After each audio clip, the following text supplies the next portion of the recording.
Hey guys, welcome back to Paper Made Me Do It. I hope you're all healthy and doing well. I'm actually working on a neat little project today. I'm not sure if it will ever actually make it to my channel, but I'm working on a little stay-at-home vlog for you guys. So we'll see if that ever makes it to the screen. But I'm taking a break from that project real quick and just doing a voiceover for a 2-page journaling spread that I did earlier in the month. This was back on the 10th and 11th of March. And so I'm using a Derwent Inktense pencil with a water brush, just getting the excess off on the opposite page there, and going in with a Uni Jetstream ballpoint pen and a 0.7 to do a little journaling at the top of the page.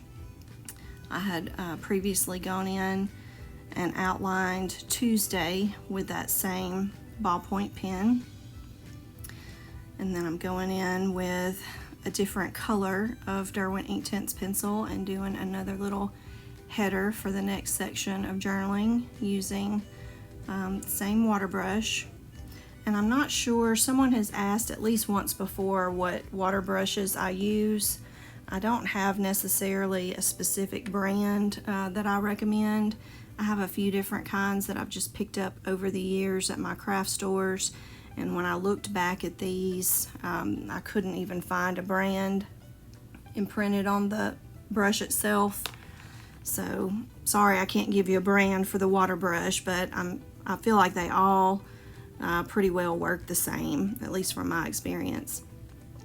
So after I did a couple little sections of journaling about things that actually went on that day, I'm completing the bottom third of this page with the Hobonichi challenge.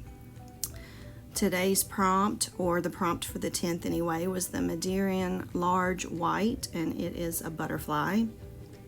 This was a fairly simple sketch to do compared to some of the others that I've worked on this month, other than the body that you see me sketching out now. You pretty much have the simple shape of the wings, and that's it. So this one went fairly quickly for me. The large white butterfly here, it says was last collected in 1977 excuse me, which was my birth year. So it is now considered either extremely rare or likely extinct. So it hasn't been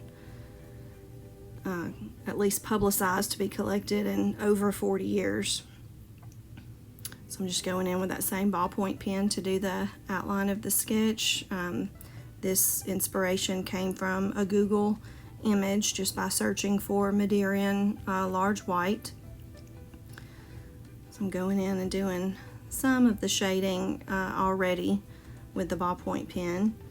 It has a darker brown tipping on the outer edges of the wings, and then just a few small spots, and just a few little spots on the bottom as well. And this one went a lot quicker because it's not as detailed or doesn't involve as many colors as some of these other animals have.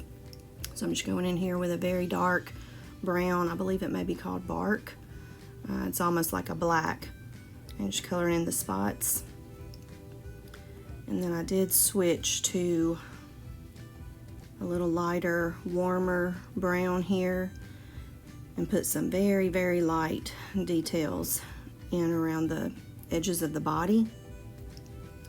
And then even though it is a white butterfly, the example that I was going by, the white portion of the wings looked really more cream than snow white.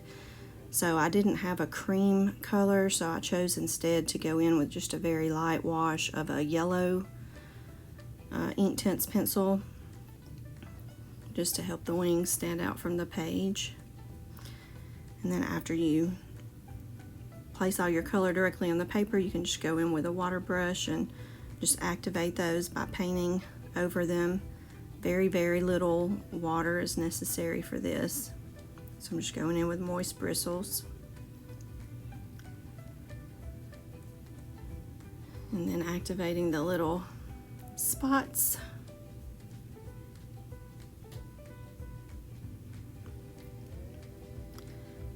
Let me know in the comments if you're participating in the Hobonichi challenge this month. I've been really enjoying these animal prompts, so I always try to include the Hobonichi challenge in my spreads, but for some reason it seems like I've just related to the prompts in this month much more so than in previous months.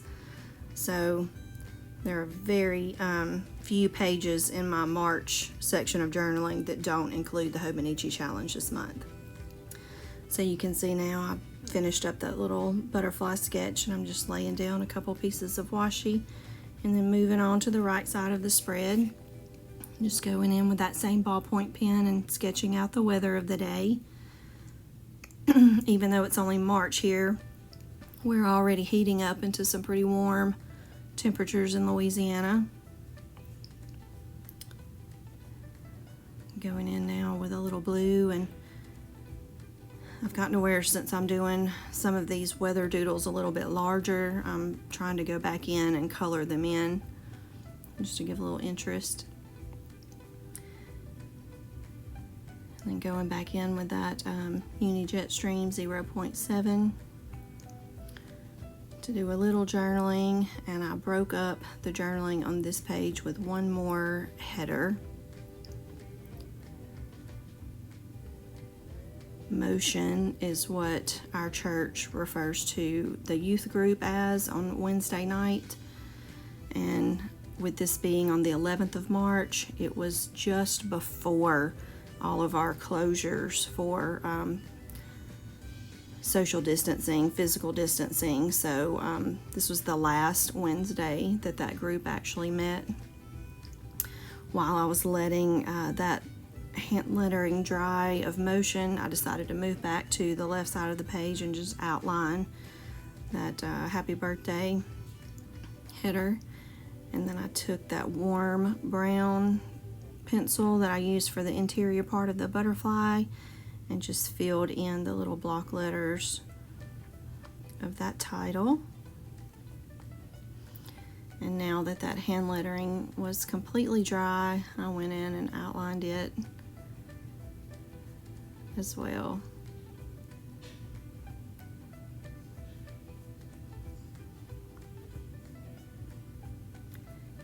And went in with some journaling underneath. And I was actually describing in the journaling there that if the virus did continue to spread in my state, which it obviously has greatly, I was already in my own mind thinking that I probably wouldn't allow the kids to go back to any public group meetings.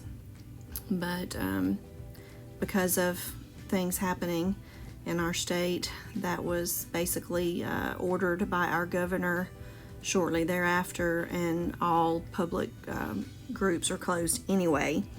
So I guess I was able to get off the hook, and I didn't have to be the bad guy for telling my kiddos that they couldn't go to church anymore. Have to look for the silver lining, right? So then after that, I just went in and did the little description of the next Hobonichi challenge. And here I'm going in with the outer sketch. This is of the Carolina parakeet. And this one was a lot of fun because it was extremely colorful. Probably the brightest one that I've done yet this month.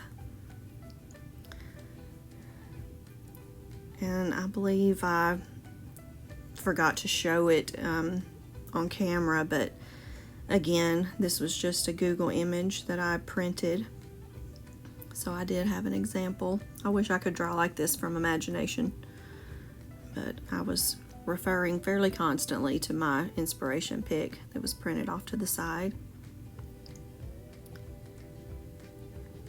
Now in the inspiration pic, this bird was perched on a twig or a branch, and I ended up just totally leaving that branch out, so his little claws look like they're just curled up.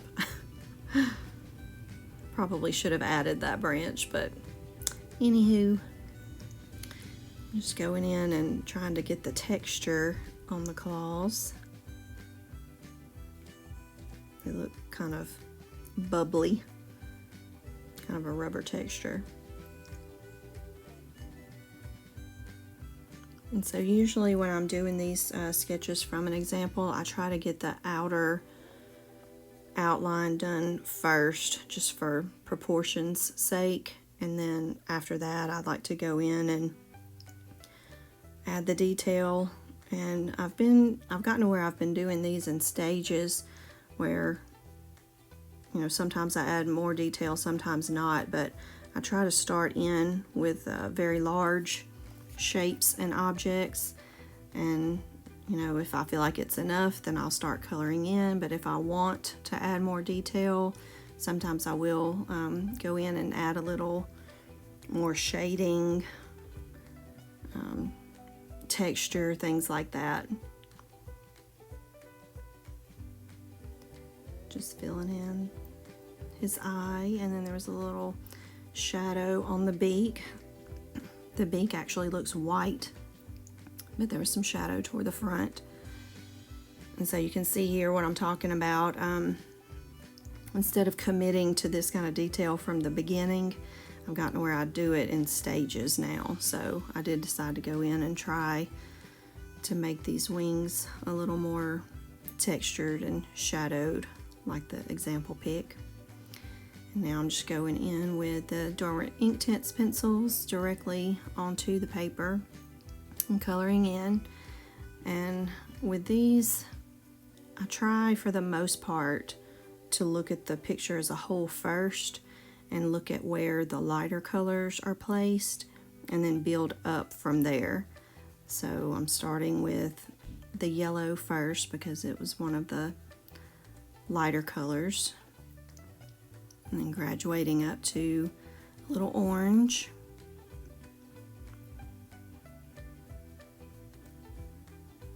and then from the orange a little darker red.